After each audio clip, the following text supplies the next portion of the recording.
नमस्कार, मैं हूं सुरेश चौहान की और आप देख रहे हैं बिंदास बोल। बिंदास में हम आपके सामने लगातार 5वें दिन जाकिर के बारे में कार्यक्रम लेकर आए और जो शंका हम पहले एपिसोड से व्यक्त कर रहे थे, जो हमने 7 साल पहले व्यक्त की थी, जो हमने 4 साल पहले व्यक्त की थी, जो हम बार बार व्यक्त कर रहे थे, वो बात साबित हो गई। और आखिर जाकिर ने कुछ किया नहीं तो जाकिर हिंदुस्तान की न्याय व्यवस्था से डरता क्यों है? उसने तय कार्यक्रम चेंज करके भारत में आने की अनिश्चितता की माहौल को और क्यों बढ़ाया है? क्या जाकिर का MF हुसैन होने जा रहा है जो हिंदुस्तान में फिर कभी नहीं आएगा?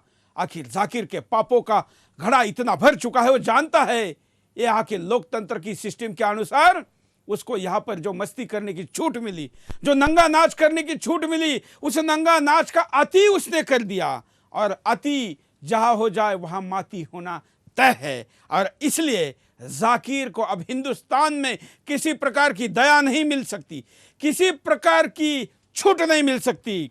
और उसको लगा कि ऊपर से नीचे तक सिस्टम उसको एयरपोर्ट पर ही अरेस्ट कर सकती है, तो जाकिर भाग गया। जाकिर ने आने का निर्णय टाल दिया और इसलिए हम कह रहे हैं कि तुमने कुछ किया है और इसलिए तुम भाग रहे हो। और हम भारत सरकार को कह रहे हैं ऐसे गुनहगार को घसीट के हिंदुस्तान की धरती पर लाइए, भले जहां पर भी हो। आखिर हिंदुस्तान की क्षमता इससे कम नहीं है, इससे ज्यादा है। उस क्षमता को दिखाइए। अपनी डिप्लोमेटिक पावर के साथ तमाम सारी चीजें दिखानी पड़ेगी, क्योंकि आतंक का दूसरा नाम हिंदुस्तान से शुरू हो रहा है। और ये नाम लादेन से भी ज्यादा इसलिए खतरनाक है क्योंकि लादेन तो बस एक आतंकवादी था, यह आतंकवादियों को निर्माण करने की फैक्ट्री का बाप है। और इसलिए जाकिर को घसीट कर लाओ, ये आज से हम मांगा आगे दोहरा रहे।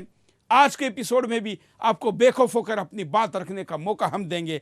जाकिर के कुछ नए वीडियो भी दिखाएंगे और क्या डेवलपमेंट हो रहे और आगे क्या हो सकता है उस पर भी बात करेंगे। पहले विस्तार से मुद्दा।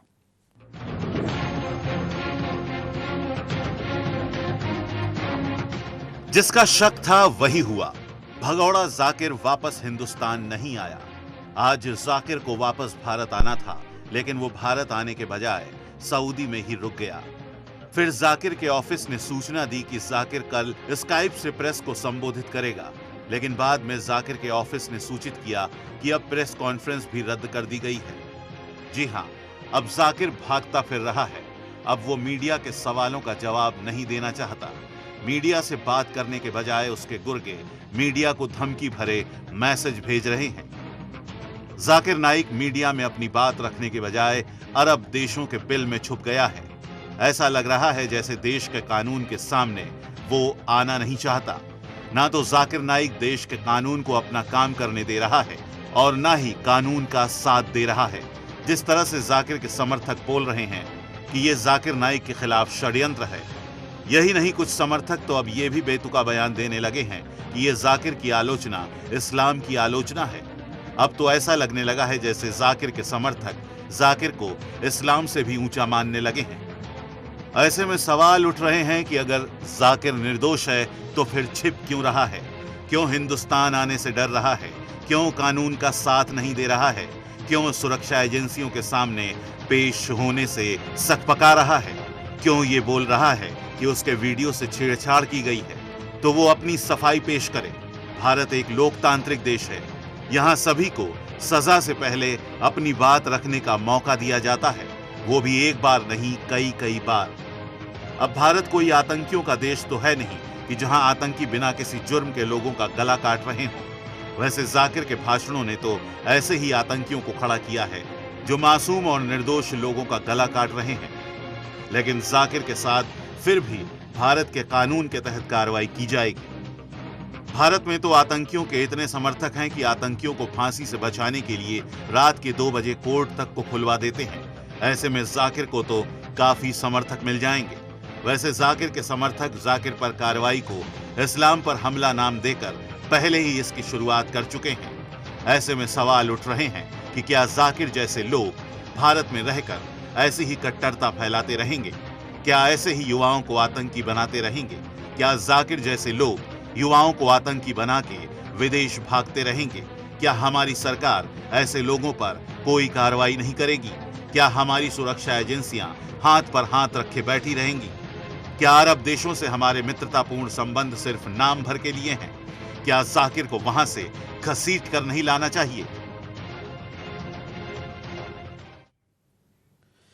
ये मुद्दा है और इस मुद्दे पर आज आपको, हमको, सबको मिलना है। हमारी आवाज और बढ़ानी पड़ेगी। हम लगातार जाकिर के खिलाफ जो बोल रहे हैं उसकी आवाज अब हिंदुस्तान में ही नहीं दुनिया भर में ये गूंज सुनाई दे रही है। इस गूंज को और बड़ी गर्जना करने की आवश्यकता है, क्योंकि जाकिर चूहे की तरह किसी बिल में छुप बैठा है। अपने आप को 10 करोड़ दर्शकों के चैनल का मालिक कहने वाला, अपने आप को इस्लाम का दुनिया का सबसे बड़ा प्रवक्ता कहने वाला, विद्वान कहने वाला, इतना डरपोक होगा ऐसा भी कभी हमने सोचा नहीं था। लेकिन जाकिर ऐसे बयान सोशल मीडिया से या थर्ड पार्टी से दिलवा रहा है जिसके लिए जाकिर नहीं जाना जाता, बल्कि जो अपनी पहचान ये दिखाता था कि मेरे में हिम्मत है, मैं कुछ भी बोल सकता हूं, हिंदुस्तान में रहकर हिंदुस्तान के आराध्य भगवानों के खिलाफ बोल सकता हूं।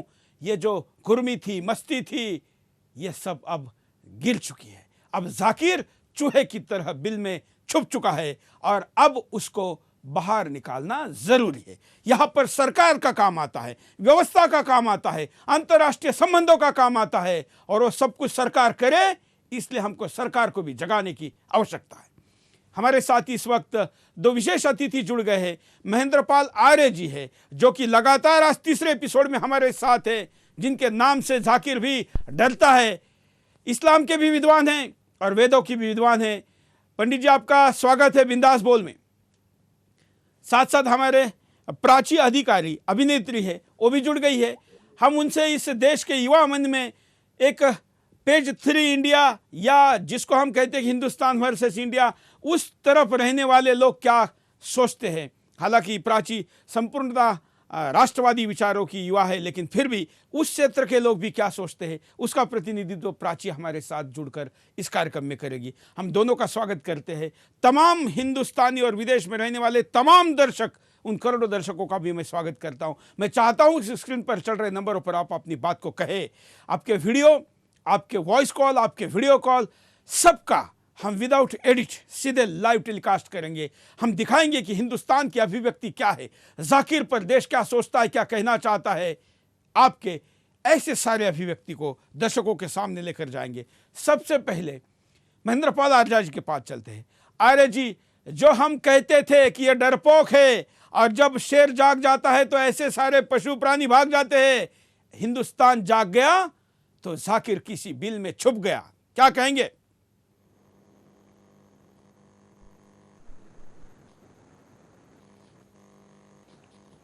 अरे जी नमस्ते। हाँ हाँ, मैं तो यही कह रहा हूँ कि अब 2 दिन पहले तक तो यही कहता रहा कि मैं एक अल्लाह के सिवा किसी और से डरता नहीं। अब भारत सरकार से डर गया, भारत वासियों से डर गया। अब 11 तारीख को आने की बात थी, 12 तारीख को प्रेस कॉन्फ्रेंस करेंगे, वो तो खुद बोला था, उसको तो कोई कहा नहीं था कि भाई तुम बोलो। और मैंने आज डिक्लेयर कर दिया था कि जाकिर के प्रेस कॉन्फ्रेंस में मैं मुंबई जाऊंगा और उसको आमने सामने सवाल पूछूंगा। पाप का घड़ा,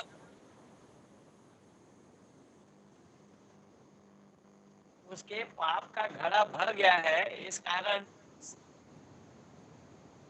बिल्कुल, चलिए हम प्रॉपर कनेक्टिविटी के लिए कहेंगे। कनेक्टिविटी के बाद आर्या जी के पास दोबारा जाएंगे। हमारे साथ प्राची अधिकारी भी जुड़ी हुई है, हम उनसे भी बात करेंगे। आप भी स्क्रीन पर कॉल करके हमसे बात करते हैं। प्राची अधिकारी, क्या प्रतिक्रिया है आपकी? देखिए, ये तो होना ही था। कभी भी आप गलत काम करते हैं, जैसी करनी होती है वैसी भरनी होती है। और जो इस्लाम की हिमायत करते हैं, और जब इनके हदीस, इनके कुरान में टोटल ही ये लिखा गया है कि काफिर का कत्ल करो, जो नॉन मुस्लिम है उसका कत्ल करो और दूसरे की बेइज्जती करो, ये तो साफ साफ लिखा हुआ है। तो ऐसे लोगों को आप कभी ये सोच ही नहीं सकते, इमेजिन नहीं कर सकते कि ये हमारे लिए कुछ अच्छा सोचेंगे।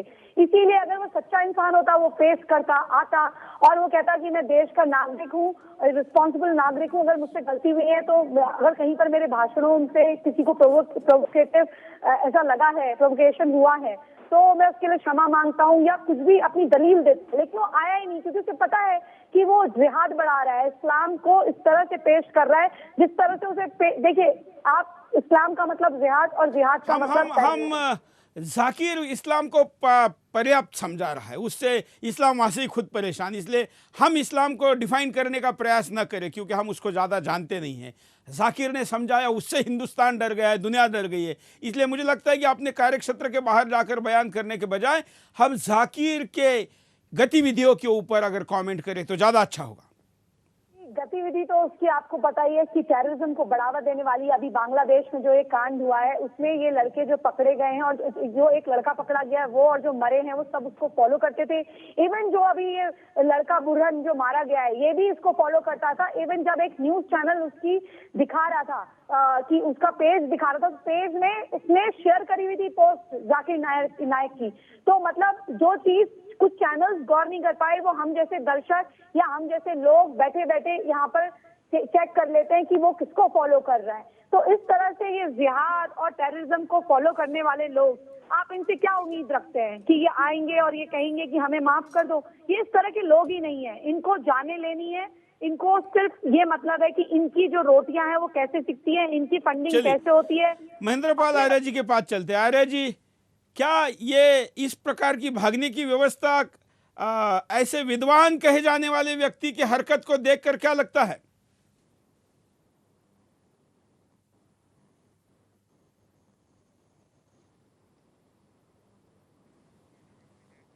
चलिए, मैं तो आपसे यही निवेदन कर रहा था कि ये व्यक्ति ये कहता रहा कि मैं एक अल्लाह को छोड़कर किसी और से डरता नहीं, अब भारत सरकार से डर गया, भारत के जनता से डर गया।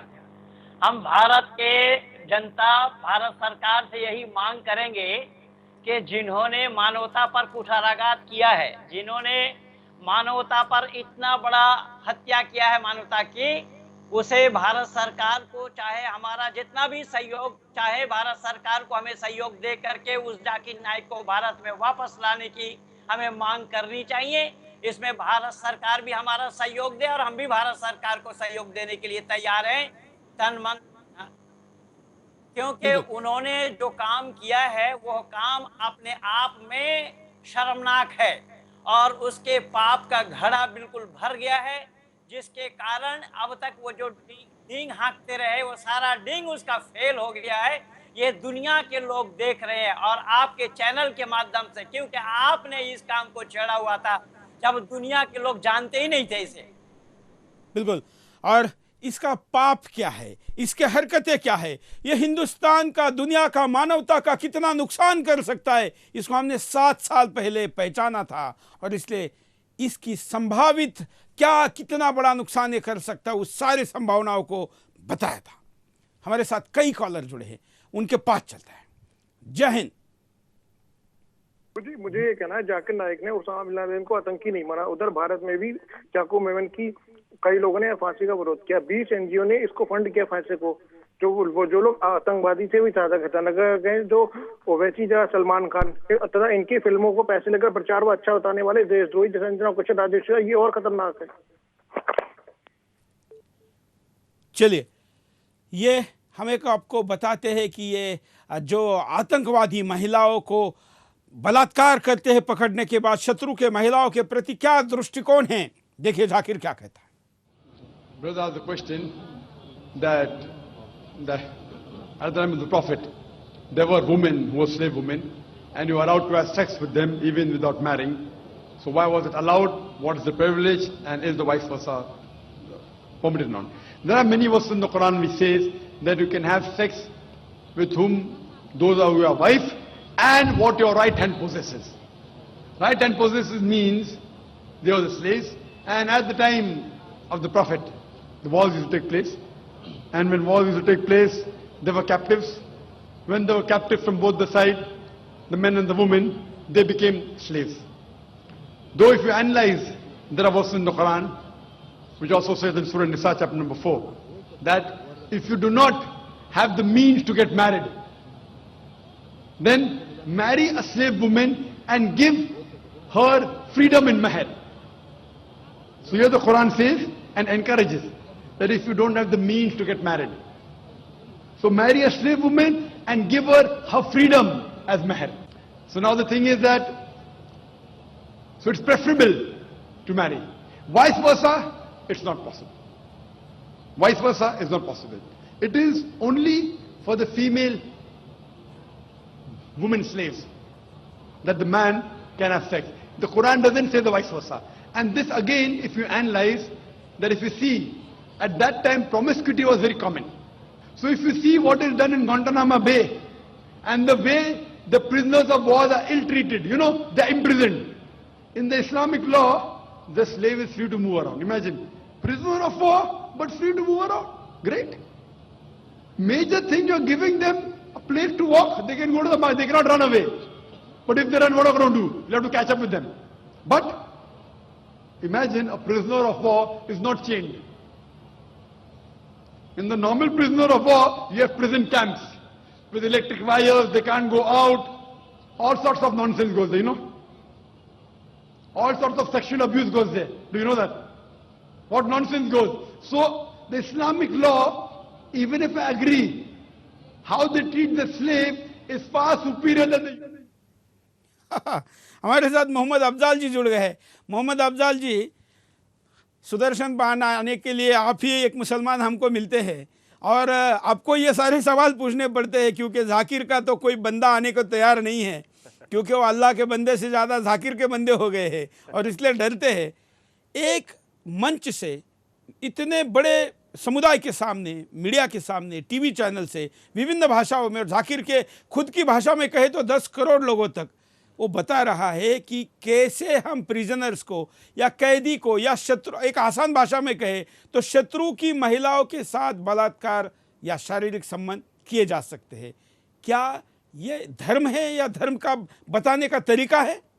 नहीं, देखिए बात यह है कि हम मुसलमान हैं और नबी करीम सल्लल्लाहु अलैहि वसल्लम की सुन्नत पर अमल करने वाले मुसलमान हैं। जो नबी करीम सल्लल्लाहु अलैहि वसल्लम ने, सुन्नत का मतलब उन्होंने किस तरह से जीवन अपना गुजारा, किस तरह से व्यवहार किया। आप याद रखिए, नबी करीम सल्लल्लाहु अलैहि वसल्लम ने हमेशा जब भी कोई जंग के लिए जाते थे, जब भी कोई जिहाद होता था, तो नबी करीम सल्लल्लाहु अलैहि वसल्लम 3 इंस्ट्रक्शन दिया करते थे ख़ास तौर से। एक वो कहते हैं कि हरे भरे जो पेड़ हैं और खेतियों को मत उजाड़ना, बच्चों को तकलीफ़ मत देना, औरतों को तकलीफ़ मत देना, उनको जद ना पहुँचाना। ये नबी करीम सल्लल्लाहु अलैहि वसल्लम हमेशा कहा करते थे। ये कौन सा मज़हब बता रहे हैं, कौन सी तरीक़ा बता रहे हैं, मुझे तो पता नहीं। लेकिन उनकी बातें तो आतंकवादी उनकी बातें तो नहीं याद रख रहे, वो तो इसकी बातें याद रख रहे। और फिर सीरिया हो या दुनिया का कोई भी देश हो जहां पर शत्रु की महिला दिखती है, उसके साथ वो बलात्कार करते हैं, अत्याचार करते हैं, उसका शोषण करते हैं। जाकिर की बातें मुसलमान याद रख रहा है और नबी की बातें भूल गया, ऐसा क्यों? देखिए, ये अफसोस की बात है। और इस तरह का कोई, मेरा हिसाब से आज के ज़माने में ये ISIS वाले ये काम करते हैं या जो आतंकवादी हैं, लेकिन ईमानदारी की बात यह है कि मज़हब इस्लाम में इस तरह के कृत्य की कोई जगह नहीं है, जो मैं कहता हूँ, जो मैं जितना इस्लाम में जानता हूँ। क्योंकि अगर तुम किसी औरत के साथ हैवानियत करते हो, ये हैवानियत है कि किसी औरत की बिना मर्जी के उसकी अजमत दरी करते हो, तो ये हैवानियत है। इसका मज़हब इस्लाम में इसको कैसे जगह मिल सकती है, मेरी समझ में नहीं आता। हमारे साथ महेंद्रपाल आर्या जी है। महेंद्रपाल आर्या जी, जो बात वो कह रहा है वो आपके दृष्टिकोण से, आपने जो पढ़ा है, इस्लाम को समझा है, जो आप बताना चाहेंगे, क्या बताना चाहेंगे? मैं तो इसी इस्लाम के दायरे से ही उसको घेर रखा हूँ। मैं उस सारा सवाल उनसे कुरान से किया हूँ। अब कुछ लोगों का ख्याल है कि जो जहाँ तक ये जिहाद की बात है, जो इस्लाम जगत के आलिम तर्क देते हैं, आज फेसबुक में मैं उसको लिखा, एक को मैंने कहा कि ये तो उस काल के लिए था, ये आयत उस समय उतरी थी जब लोग मुसलमानों को घर से निकाल रहे थे।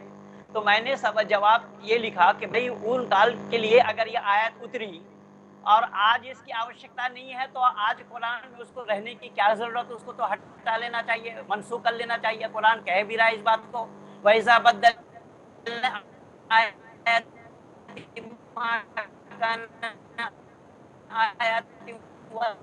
चलिए, शायद महेंद्रपाल जी का आवाज़ सही नहीं आ रहा है, हम उनको फ़ोनों पर लेकर उनसे बात करेंगे क्योंकि वो इस विषय के विद्वान भी है।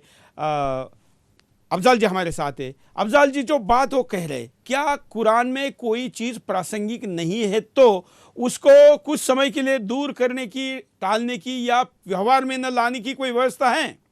कुरान हमेशा को, ये कुरान जो है देखिए अपने आप में बरहक है, मुसलमान ये मानते हैं इसमें कोई चेंज नहीं हो सकता। लेकिन सीधी एक बात ये समझ लीजिए कि ये ज़रूरी नहीं है कि हर बात को जो है ना, आज के ज़माने में कोई बात अगर फिट नहीं हो रही है तो हम उस बात को, तो उसके ऊपर खामोश भी रह सकते हैं। और उस बात को अगर हमारा आज के ज़माने का हिसाब से ऐसा नहीं है, क्योंकि नबी करीम सल्लल्लाहु अलैहि वसल्लम ने फरमाया कि आप मशवरा कीजिए, आप कुरान से लीजिए, और नहीं हो तो अपने दिल की आवाज़ पे बात करिए, आप दिल की आवाज़ से काम करिए। तो अल्लाह ताला ने और नबी करीम सल्लल्लाहु अलैहि वसल्लम ने बहुत सारे ऐसे मकामात बताए हैं कि जिसकी वजह से हम लोग जो है ना इसको अडॉप्ट कर सकते हैं। ये नहीं है कि वो बिल्कुल जो वो कह रहा है जैसे हो रहा है वैसे ही।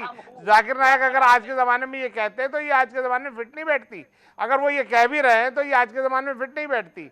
और हम लोगों को आज के ज़माने के हिसाब से आप ये बताइए कि किसी औरत की अजमत दरी कहाँ तक जायज़ है, चाहे वो मजलूम है, एक तो उसका बच्चा, उसका शौहर नहीं है, उसके भाई, उसका जिसके साथ वो आई थी वो नहीं है, और उसके साथ अजमत दरी। नबी अकरम सल्लल्लाहु अलैहि वसल्लम के ज़माने में ऐसा कभी नहीं हुआ, मैंने जितना इस्लाम पढ़ा है उसमें कभी ऐसा नहीं हुआ।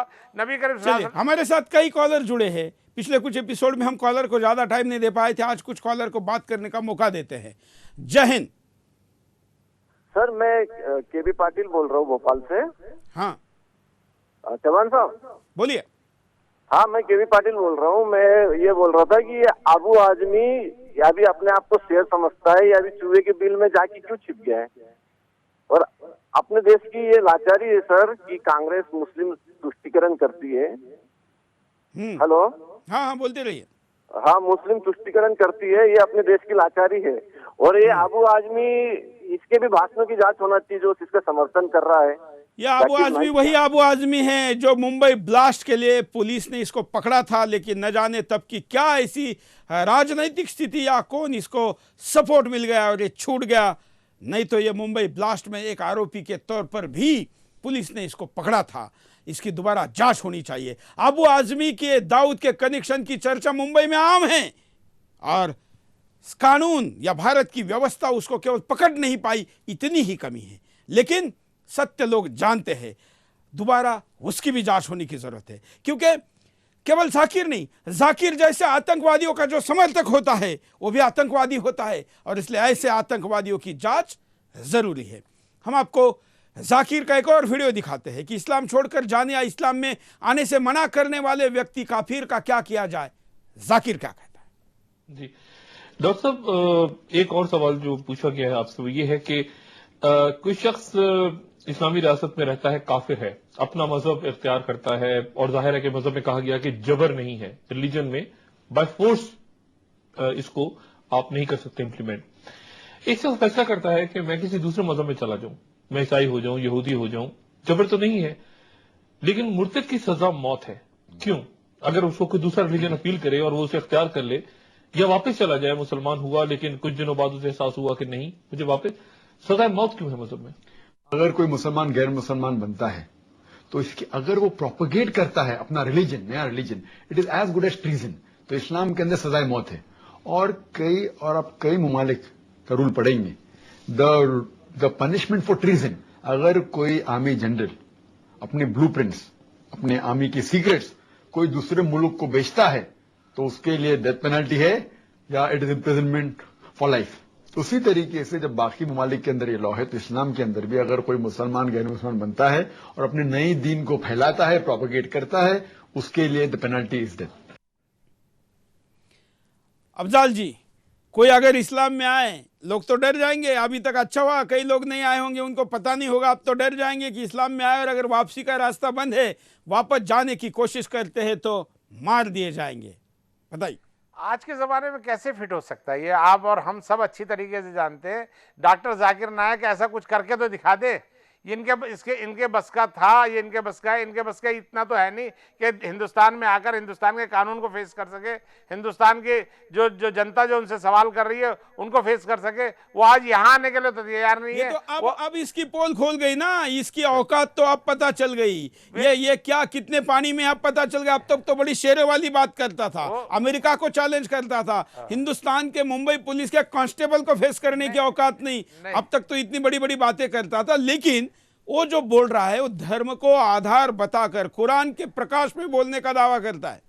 देखिए, एक और बात मैं कह दूं, डॉक्टर जाकिर नायक से भी और उन ऐसे लोगों से सबसे कहना चाहता हूं जो वतन का गद्दार है, जो वतन के बारे में अच्छा नहीं सोचता, जो सिर्फ मजहब इस्लाम की क्या कौन कौन से इंटरप्रिटेशन बताते हैं और उसके बावजूद देश के लिए वो हक में बात नहीं करते, तो ऐसे लोगों के लिए मजहब इस्लाम में सजाए मौत है। जो अपने देश के साथ गद्दारी करता है कि इस्लाम के लिए देश की सीमाएं नहीं होती, भूगोल की सीमाएं इस्लाम के लिए नहीं है। नहीं तो फिर वो हुब्बुल वतनी मिनल ईमान क्यों कहा गया कि वतन से मोहब्बत ईमान का हिस्सा है। हुब्बुल यहाँ तक कहा गया है हुब्बुल वतनी निफ्सुल ईमान, यानी आधा ईमान मुल्क से मोहब्बत है, अपनी मादरे वतन से मोहब्बत है। अगर हम उससे मोहब्बत नहीं कर पाएंगे तो फिर मुल्क कौन सा हुआ? सारी दुनिया हमसे, हमारी मुल्क अगर उनके हिसाब से तो मुल्क क्या हुआ? नबी करीम सल्लल्लाहु अलैहि वसल्लम अपनी मादरे वतन को क्यों प्यार करते थे? है आप कौन सी बात कर रहे हैं, कौन सी जमाने की बात कर रहे हैं? और आज अगर आपको सुनते हैं तो आपको सुनने के बाद हो सकता है कि जाकिर नाइक ये कहे कि मोहम्मद अफजाल के पास जो कुरान है वो आरएसएस वालों ने लिखा। नहीं, यूएई जो है ना, यूएई की छोटी छोटी रियासतें हैं, उनकी भी सरहदें एक दूसरे की सरहदों में घुस के दिखाए ना। वो अगर घुसेंगे तो मार दिए जाएंगे बिना किसी उसके।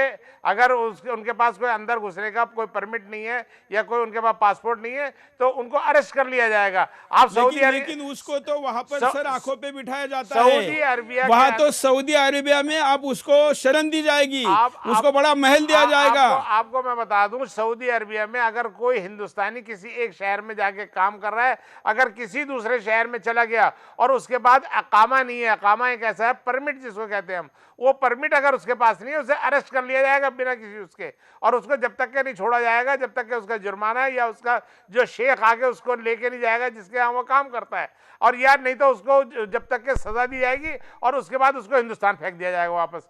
ये सऊदी अरबिया में जब अगर इस्लाम के अंदर सरहदें ना होती तो ये अकामा क्या जरूरत है? हिंदुस्तान के मुसलमान को भी तो सऊदी अरबिया में बसना चाहिए। 25 साल हो गए मुसलमानों को वहां पे उनकी सर्विस करते हुए। मेरा एक दोस्त है डॉक्टर है, उसको 25 साल हो गए। खुद तो पासपोर्ट रखता है, दुनिया का वीजा लेके जाता है, लेकिन लोगों को कहने के लिए कहता है कि इस्लाम में सरहदें नहीं होती। मासूमों को, अनजान लोगों को, अशिक्षित लोगों को, धर्म पे श्रद्धा आस्था रखने वाले लोगों को उल्लू बनाने की फैक्ट्री कैसे ऐसे लोग चलाते हैं, इससे बड़ा और क्या उदाहरण हो सकता है। एक छोटे से ब्रेक के लिए रुकते हैं, ब्रेक के बाद फिर आएंगे बिंदास बोलचाल।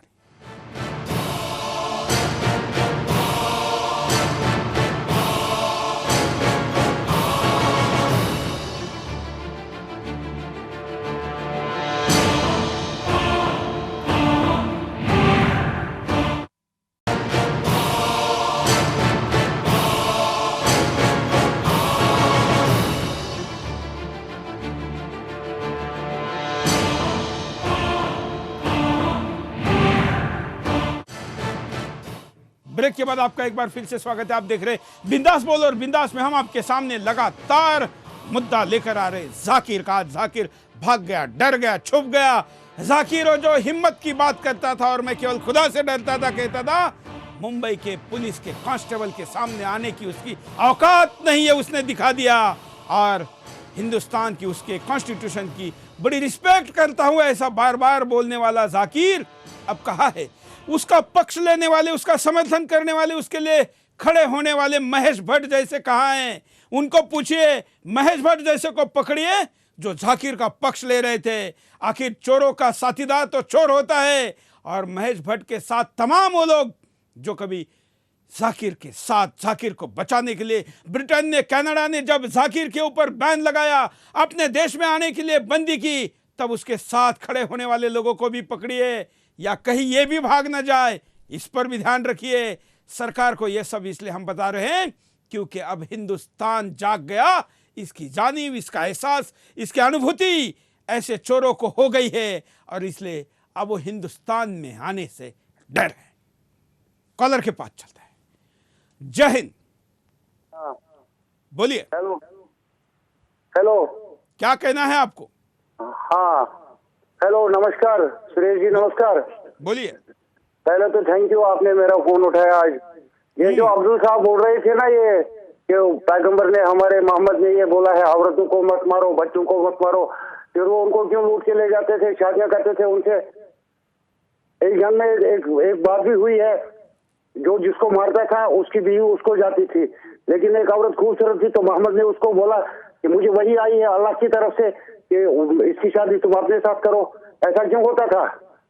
अफजल जी, देखिए ऐसा है, कोई वही में कभी ऐसी वही नहीं आई जिसमें उन्होंने कहा हो कि इसके साथ शादी करो या उसके साथ शादी ना करो। ऐसा कहीं कहीं पे भी नहीं आया। नबी से मैंने जितना कुरान पढ़ा है या मैंने जितने इस्लाम की तारीख पढ़ी है उसमें ऐसा कुछ नहीं आया, बल्कि अलबत्ता नबी करीम सल्लल्लाहु अलैहि वसल्लम ने औरतों के साथ अच्छा सलूक करने के लिए हमेशा कहा, हमेशा औरतों का हक देने के लिए कहा, हमेशा औरत के लिए उसका इज्जत रखने के लिए कहा। उन्होंने कभी इस तरह की बात नहीं कही कि चाहे वो गुलाम भी हो तो गुलाम के साथ भी ऐसा ना। तो महेंद्रपाल आर्य जी, जो बात कॉलर ने कही इस पर आपकी क्या प्रतिक्रिया है? बिल्कुल वो सही कहा उन्होंने। ये तो स्टूडियो में किनको आप बुला रखे, मैं नहीं देख पा रहा उनको। ये बेचारे 6 कलमा भी इनको मालूम नहीं है, ये 6 कलमा नहीं जाए। कुरान खुद कह रहा है इस बात को, हुर्रिमत अलैकुम उम्महातुकुम व बनातुकुम व खलातुकुम व अखवातुकुम। वो किससे शादी करना है किससे शादी नहीं करना ये कह रहे हैं, तो कुरान में नहीं है, ऐसे वही उतरी नहीं है। ये तो नामधारी मुसलमान है, ये केवल गोश्त खाने के लिए मुसलमान है, खतना कराने के लिए मुसलमान है। इन सबको कलमा भी नहीं आती पूरे पढ़ने के लिए। कुरान में आपको सारे कलमे आते हैं, आपको सारे कलमे आते हैं, आप बहुत बड़े विद्वान हैं। ये तो इमाम थे अफजल भाई, ये इमाम थे मेरठ के मस्जिद के। अरे मुझे ऐसा है, मैं इनको जानता हूँ अच्छी तरीके से, ये आर्य समाजी हैं और इन्होंने ये तो अभी इनसे पूछोगे ना तो अभी ये भगवान राम को नहीं मानेंगे, उसकी मूर्ति को नहीं मानेंगे, ये तो उनमें से है। ऐसा नहीं है, मैं इनको जानता नहीं हूँ क्या? ये पूछो इनसे, भगवान गणेश को मानते हैं? इससे पूछिए, ये भगवान गणेश को अब आप इनको भी बोलने का मौका दीजिए, अब इनको बोलना। महेंद्रपाल जी, ऐसा है, ये बेचारे जो है, मैं बता रहा हूँ, आप मेरे ऊपर कह रहे हैं, मैं आपसे पूछना चाहता हूँ ना, आप भगवान राम को मानते हैं, भगवान कृष्ण को मानते हैं, उसकी मूर्ति की पूजा करते हैं?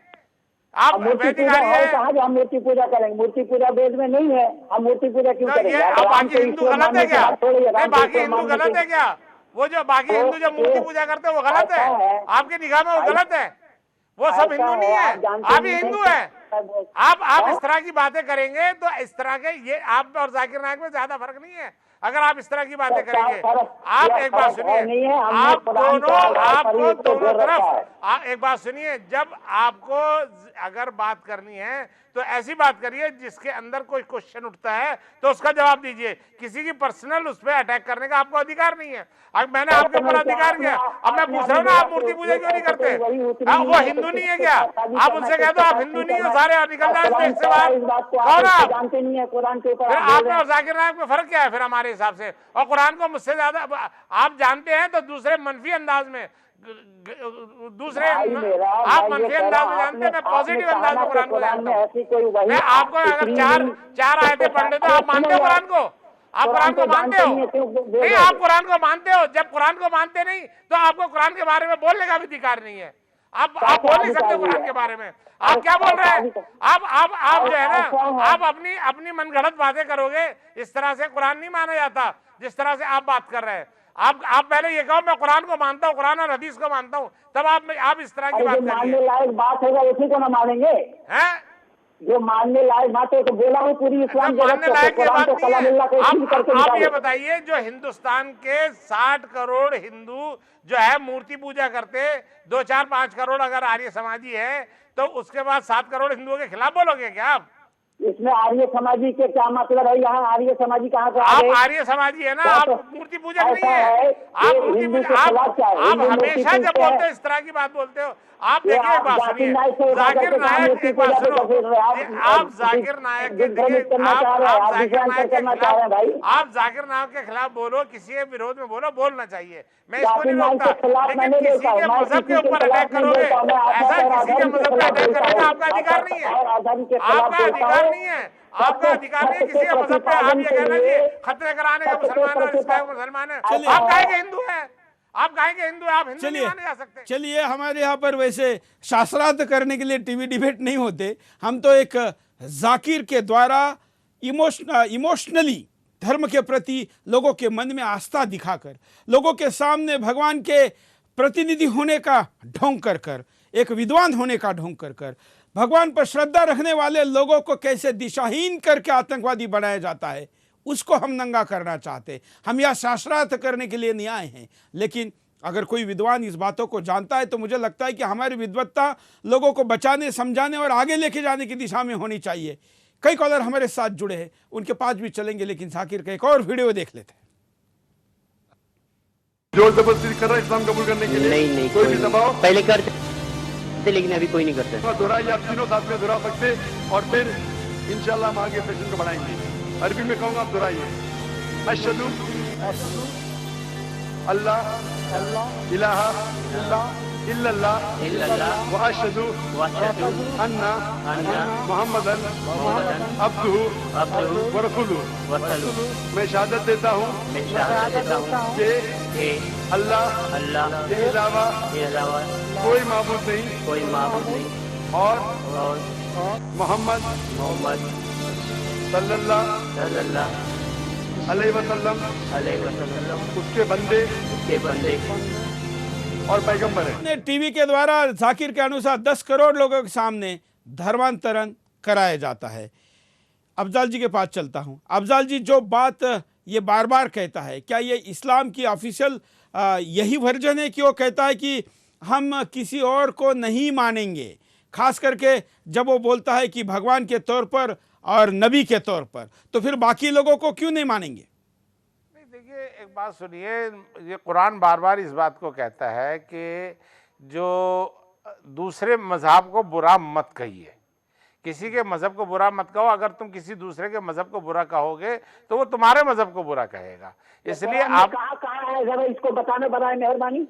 ऐसा है, मैं कोई किताब ऐसा है, फिर आप अगर ऐसी बात करेंगे, उन्होंने ये कहा है कि भाई हमेशा ये, उन्होंने कहा क्या कहा है, आप बताइए ना मुझे। आपने कहा ना कि कुरान में किसी मजहब की बुराई या खिलाफ बोलने की बात नहीं है, वो कहाँ है कुरान में, कौन सी आयत है, जरा आप उसके पेश करिए। ऐसा एक बात सुनिए, आयत पेश करने के लिए मैं इतना बड़ा आपकी तरफ वो नहीं हूँ जो दूसरे ढंग से बोल दिया मेरे भाई। देखिए मेरी बात सुनिए, मैं मुसलमान हूँ, मैं प्रैक्टिकल मुसलमान हूँ, प्रैक्टिकल हिंदू है, प्रैक्टिकल मुसलमान हूँ, मैं मुसलमान हूँ और मुसलमान की तरीके से जीता हूँ। और मुसलमान तुम प्रैक्टिकल हिंदू भी नहीं हो, प्रैक्टिकल आर्य समाजी भी नहीं हो। आप कैसी बातें करते हो? आप फिर देखिए, आज जो मैं बात कर रहा हूँ ना, कुरान में कहा है, कुरान में खास कर इस्लाम व कुरान कह रहा मन काना अदुव्वन लिल्लाहि व मलाइकतिही व रुसुलिही व जिब्रील व मीकाल फइन्नल्लाह अदुव्वुन लिल काफिरीन। कुरान खुद कह रहा है इस बात को, और आप कह रहे हैं कि कुरान में नहीं बोला तो दूसरे मजहब के खिलाफ बोले। कुरान एक इस्लाम को छोड़ करके किसी और के मजहब के धर्म कहाँ माना है, हवाला दीजिए ना। आप जो आयत पढ़ रहे हैं वो सच है, मैं ये नहीं कह रहा, लेकिन उसका जो आप इंटरप्रिटेशन कर रहे हैं वो गलत कर रहे हैं। ठीक है, वो नहीं, आपका इंटरप्रिटेशन देखिए, आप अगर आयत सही पढ़ रहे हैं, गलत इंटरप्रिटेशन किया तो ये गलत है। ये एक बात सुनिए, आप ये देखिए, वो ये बात सही है, देखिए रसूल है, ये जाना कि मैं इसका गलत इंटरप्रिटेशन कर रहा हूँ, आप इंटरप्रिटेशन गलत कर रहे हैं, आप सही जानते हैं। आप एक बात सुनिए, आप बिल्कुल इस तरह से आप जो बात कर रहे हैं ना, वो उस तरह की जो मौजू है उससे हटकर बात कर रहे हैं। आप मेरी बात सुनो, आप मौजू से हटकर बात कर रहे हो। आपको देखिए, आपको जब एक बात सुनो, जाकिर नायक को अगर जाकिर नायक को किसी दूसरे के मजहब के बारे में बोलने का अधिकार नहीं है, तो आपको भी अधिकार नहीं है किसी को ये कहो कि तुम मूर्ति पूजा ना करो, ये आपको भी अधिकार नहीं है, लेकिन आप करते हो, आप ये करते हो। मैं इस मिजाज का नहीं हूँ। आप ये बताओ, आप मूर्ति पूजा करते हो? मूर्ति पूजा को आप बताओ। हम आज के मुद्दे पर आते हैं, हम आज के मुद्दे पर रहते हैं कि आज का मुद्दा क्या है। मूर्ति पूजा के लिए वो क्या मानते नहीं मानते, उन्होंने हालांकि विरोध तो नहीं किया है। मुझे नहीं लगता कोई आर्य समाज ये कहता है कि मूर्ति पूजा ना करो, क्योंकि हिंदुस्तान के माटी में यह आस्था है। अफजाल भाई, इस्लाम में ही, हिंदुस्तान में आने के बाद ही इस्लाम में भी मरने वाले लोगों की कब्रों की पूजा होने लगी। ये तो सत्य है ना। ये देखिए, एक बात सुनिए, आज कब्रों पे सब लोग जाते हैं, सब मुसलमान जाते हैं, हिंदू भी जाते हैं, सारे हिंदुस्तान के सारी ये इस्लाम का ये एक तरीके से भारतीयकरण है। ये अब इसको देखिए, इस चीज को अब हम हजरत मोहम्मद सल्लल्लाहु अलैहि वसल्लम का, आप कब्र की बात कर रहे हैं, हम उनका जन्मदिन मनाते हैं। सऊदी अरबिया में जन्मदिन नहीं मनाया जाता। ये हमारे हिंदुस्तान है, ये हमारी खूबसूरती है, ये भारतीयकरण है। ये भारतीयकरण तो है। इस्लाम का भारतीयकरण होता है तो कोई आपत्ति नहीं है। लेकिन इस्लाम का, ये लेकिन नहीं है सही तरीके से, ये हमें इस्लाम बताएंगे सऊदी अरबिया का। अफजाल जी, इस्लाम का भारतीयकरण होने पे आपत्ति नहीं है, इस्लाम का, भारतीय इस्लाम का सऊदी अरेबियाकरण होने में आपत्ति है। ये देखिए, आप देखिए, एक बात सुनिए, हम हिंदुस्तान में रहते हैं और हिंदुस्तान के अंदर सभी लोगों को मिलकर रहना चाहिए और सभी को प्यार मोहब्बत के साथ रहना चाहिए, अखलाक के साथ रहना चाहिए। अगर आप किसी के विरोध में बात करेंगे, देखिए, आप अगर किसी के विरोध में बात करेंगे तो वो बहन में मार जाएगा हिंदुस्तान के हिसाब से, कानून के हिसाब से वो बख्शा नहीं जाएगा, वो बख्शा नहीं जाएगा। वो चाहे मोहम्मद अफजाल हो, चाहे वैदिक साहब हो, चाहे वो डॉक्टर जाकिर नायक हो, कोई नहीं बख्शा जाएगा। ये ध्यान रख लीजिएगा। और ये इस तरह की बात एक जगह नहीं, 5-6 जगह का है। एक बात सुनिए, अगर आप मुसलमानों से मेरी बात सुनिए, हिंदुस्तान के अंदर मना किया है, आप लोगों के साथ मजबूरी है, आप लोग भारतीय भी बनना चाहते हैं और इस्लामिक करण भी करना चाहते हैं। यही तो कारण बना कि आपको जन्म लेते ही आपके कान में अरबी में अजान क्यों सुनाई गई? तो भारत के करण आप ऐसा चाहते हो तो क्या हिंदी जुबान में नहीं सुनाया जाता? ये तो जीतेश जी की बात हुई। अब मरने के बाद भी अरबी में ही आपको पूछा जाएगा, मर रब्बु का मन नबी का मन दीनों का, क्यों अरब में ही, अरब से क्यों अरबी में क्यों पूछा जाएगा? आप नहीं मानते हैं, अरबी के सिवा इस्लाम के पास कुछ नहीं है, अरब के बाहर इस्लाम नहीं है, अरब के बाहर ये बात सही है, मैं कह रहा हूँ ये बात सही है। अल्लाह ताला वो सारे इंसानों की ज़बान जानता है, वो तो चिड़ियों की ज़बान जानता है, वो अरबी ज़बान थोड़ी जानता है अल्लाह ताला। अगर अल्लाह ताला को अरबी ज़बान रखनी तो पूरी दुनिया की ज़बान अरबी रखता है अल्लाह ताला। हिंदी जुबान में कौन सा रसूल अल्लाह ने भेजा? आप जो बात कर रहे हैं, अगर अल्लाह ताला को सिर्फ अरबी ज़बान रखनी थी तो दुनिया के अंदर इतनी जबानें क्यों पैदा कर दी? और अल्लाह ताला सिर्फ अरबी जबान जानता है? नहीं, अल्लाह ताला अरबी जबान जानता है, वो तो चिड़ियों की भी जबान जानता है, वो तो उन मेजबानों की जबान जानता है, वो गाय भैंस की जबान भी जानता है अल्लाह ताला। उसको उसकी लिमिटेशन क्यों बना रहे हैं? ये आप या सऊदी अरबिया वाले या वैदिक धर्म वाले कोई अगर ऐसा करते हैं, वो लिमिटेशन नहीं चलने वाली। अल्लाह ताला सबका है, वो ईश्वर सबका है। वैदिक धर्म को समझने के लिए कई जन्म लगेंगे। चलिए, हमारे पास प्राची अधिकारी जुड़ी है, प्राची के पास चलते। प्राची, इस पूरे घटनाक्रम के ऊपर आप लोगों की जो फिल्म इंडस्ट्री है वो क्या सोचती है, कैसे देखती है? देखिए, मैं फिल्म इंडस्ट्री से का रिप्रेजेंटेशन यहाँ कर रही हूँ, लेकिन सबसे पहले हम कुछ भी कहें, हम भारतीय हैं और एक भारतीय होने के नाते, एक ह्यूमन होने के नाते, एक इंडियन होने के नाते, हमारे देश में अगर कोई जहर फैलाएगा और उसको निश्चय नाबूद करने की सोचेगा तो उस आदमी को कानून सजा देगा और देश के पूरे समूचे नागरिक बाहर निकलेंगे और आवाज उठाएंगे इसके खिलाफ। और जब तक इस आदमी को सजा नहीं मिलती, ये ना आए यहाँ पर, लेकिन इसको इंटरपोल के से इसको वापस लाना चाहिए और हम ये सोचते हैं कि इसे वापस लाना चाहिए और सजा मिलनी चाहिए। और जो लोग इसको फॉलो करते हैं और जो जनाजे में जाते हैं आतंकी के, जितने चाहे वो 20,000 या 10,000 लोग हो, जो आतंकी के जनाजे में जाता है, जो उसके लिए विधानसभा में जैसे ओवैसी है, आंसू बहाता है, इन सब लोगों को इनके लिए एक फाइल पिटीशन दायर होना चाहिए। और सारे लोगों को, जितने लोग हैं, चाहे आप यूपी में रहते हैं, हैदराबाद में रहते हैं, कहीं रहते हैं, आप लोग सब इनके खिलाफ FIR करिए कि हमें एक देश का नागरिक होने के नाते इस टाइप के लोगों को सजा दिलानी है। जाकिर नायक की क्यों, ओवैसी को भी, जो मेमन के लिए आंसू बहाता है, उसको सरहद में, जो बॉर्डर में जो हमारा भारतीय मारा जाता है, जो हमारा सैनिक मारा जाता है, उसके लिए उसे अफसोस नहीं होता।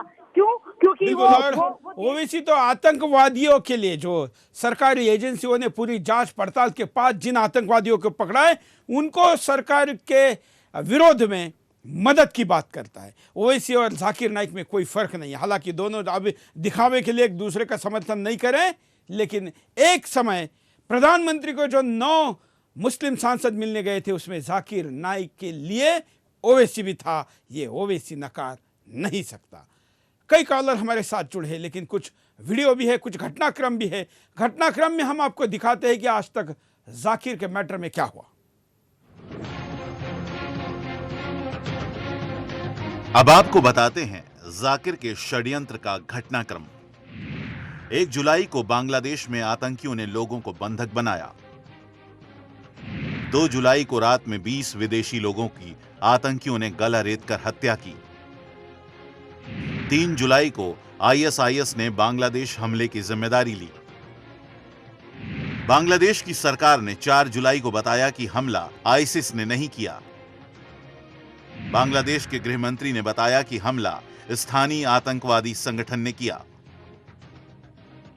बांग्लादेश सरकार ने 5 जुलाई को बताया कि 2 आतंकवादी जाकिर नाइक के भाषणों से प्रभावित थे। 6 जुलाई से ही सुदर्शन न्यूज ने जाकिर नाइक अरेस्ट बिंदास बोल हर रोज शुरू किया। 7 जुलाई को बिंदास बोल में दिखाया गया कि कैसे जाकिर भारत का तालिबानीकरण कर रहा है। 8 जुलाई को ईद विशेष बिंदास बोल दिखाया गया, जिसमें मुसलमान जाकिर के खिलाफ खड़े हुए। 8 जुलाई से दूसरे मीडिया संस्थानों ने जाकिर पर न्यूज प्रोग्राम और डिबेट शुरू की। 8 जुलाई को सरकार ने जाकिर के भाषणों की जांच करने की बात कही। 9 जुलाई को जाकिर के धर्मांतरण पर विशेष बिंदास बोल किया गया। 10 जुलाई को बताया गया कैसे जाकिर लोगों को लालच देकर अपनी सभा में बुलाता है। 11 जुलाई सुबह जाकिर नाइक को भारत आना था, लेकिन वो नहीं आया। 12 जुलाई को जाकिर प्रेस को संबोधित करने वाला था, लेकिन उसने इसे रद्द कर दिया। अब सवाल उठ रहे हैं, क्या जाकिर भी एमएफ हुसैन की तरह देश छोड़कर भाग गया है? क्या जाकिर भी एमएफ हुसैन की तरह देश के कानून का सामना नहीं करना चाहता? क्या जाकिर कानून की कार्रवाई से डर गया है? यही सवाल है हम सबके सामने। हमारे साथ जो तीनों अतिथि इस चर्चा में जुड़े हैं पैनलिस्ट के तौर पर, मैं तीनों का आभारी हूं। आपने टाइम निकाला, इस कार्यक्रम में आए। करोड़ों दर्शकों का आभारी हूं। विदेश से भी कई लोग आज के कार्यक्रम में सम्मिलित होना चाहते थे, लेकिन बहुत ही बड़े पैमाने पर कॉलर होने के कारण हम उन लोगों को ले नहीं पाए। लेकिन आने वाले एपिसोड में हम उनको भी बात रखने का मौका देंगे। हमने कहा था कि जाकिर जब मुंबई में आएगा, प्रेस कॉन्फ्रेंस जो उसने घोषित की थी खुद होके, उसमें मैं जाऊंगा। अब हम उस देश को अपील कर रहे हैं कि जाकिर की इंटरव्यू लेने के लिए मैं सऊदी अरेबिया आने के लिए तैयार हूं। जाकिर को आपने वहां पर छुपा के रखा है या जिस भी तरीके से रखा है, अगर आपने उसको छुपा के नहीं रखा है और भारत के खिलाफ षड्यंत्र करने में वो देश अगर जाकिर के साथ नहीं है, तो वो मुझे वहां आने के लिए वीजा दे। मैं उस देश में आकर हिंदुस्तान के मन में जो सवाल है वो भी पूछूंगा और एक पत्रकार के नाते जाकिर की इंटरव्यू करना चाहूंगा। हम देखते हैं कितनी ईमानदार है एक अपने आप को इस्लामिक देश कहने वाली देश की नीति। कल हम सऊदी अरेबिया से वहां के वीजा के लिए अप्लाई करके जाकिर को सुदर्शन के कैमरा के सामने लाने के लिए पूरे प्रयास करें। आज के लिए इतना ही। जय हिंद।